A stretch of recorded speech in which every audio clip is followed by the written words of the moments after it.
100% job గ్యారంటీతో ISTTM business school admissions open. అంటే ఇప్పుడు నేను అడుగుతున్నా, ఒక పెళ్లి కాని అమ్మాయి మీ దగ్గరికి అంటే ఏ మంత్ లో మీ దగ్గరకు వస్తారు? చాలా రకాలు చూస్తాము. 7th మంత్ లో కూడా వస్తారు కదా? 7th మంత్ 8th మంత్ లో వచ్చిన వాళ్ళు కూడా అంటే ఉన్నారు. వాళ్ళకు తెలియదు Unfortunately, అంతవరకు.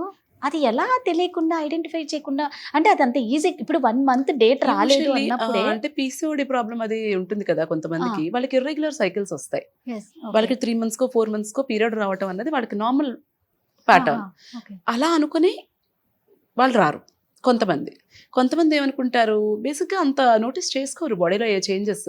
పొట్టేమన్నా పెరుగుతూ ఉంటే యాసిడిటీ ఉందని, గ్యాస్ ఉందని, Hmm, లేకపోతే తింటున్నాను కదా లావైపోయానని ఇలా అనుకునే వాళ్ళు కూడా ఉంటారు.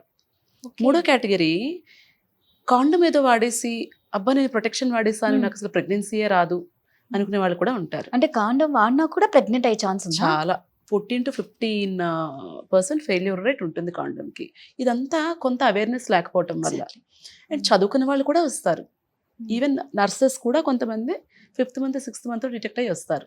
నర్సెస్ కూడా నర్సెస్ కూడా ఇట్స్ జస్ట్ బ్యాడ్ లక్. అదే, అంటే అంతే. ఒకటి అవేర్నెస్ లేకపోవటం, Hmm.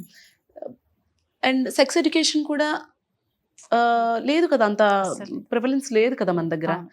ఇంట్లో వాళ్ళు మాట్లాడరు. Exactly. వీళ్ళేమో డాక్టర్ దగ్గరికి వెళ్ళి ఏదైనా తెలుసుకుందామని అనుకోరు. ఆ అబ్బాయికి నాలెడ్జ్ ఉండదు, అమ్మాయికి నాలెడ్జ్ ఉండదు.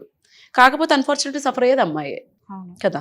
సో ఇలాంటి కారణాలు చాలా ఉంటాయి. కొంతమంది అమ్మాయిలు, పెళ్లి కాని అమ్మాయిలు, వాళ్ళకి తెలియకుండా ఏ 7th మంత్ లోనో 8th మంత్ లోనో వస్తే అప్పుడు వాళ్ళు ఏం చేయనీకి లేదు ఏమి కదా. చెయ్యలేరు, లీగల్గా కూడా ఏమి చెయ్యకూడదు. She has to continue the pregnancy till అంతే. టర్మ్ వరకు కంటిన్యూ చేసి డెలివర్ చేయాలి బేబీని. అది ఎలా మరి? మీరు తల్లికి ఎలా అంటున్నారు, మరి బిడ్డకి బిడ్డ ఏం అదే తప్పు అంటున్నా. చేసింది? డెలివరీ అయిన తర్వాత No, ఏంటి no, అమ్మాయి బిడ్డ ఏం తప్పు పరిస్థితి? చేసింది? 7th Correct. month లో 8th month లో మీరు ఎలాగ టెర్మినేట్ చేసేసుకుందాం అనుకుంటారు? అప్పటి వరకు అసలు అన్వాంటెడ్ ప్రెగ్నెన్సీ రాకుండా చూసుకోవడం మీ Exactly. రెస్పాన్సిబిలిటీ. అక్కడ తప్పు చేశారు.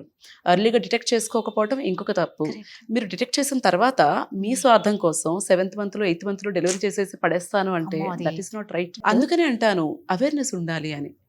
నా యూట్యూబ్ ఛానల్ స్టార్ట్ చేయడం వెనక రీజన్ కూడా అదే. సుమన్ టీవీలో మీ పర్సనల్ అండ్ బిజినెస్ ప్రమోషన్స్ కోసం కింది నెంబర్కి కాంటాక్ట్ చేయండి.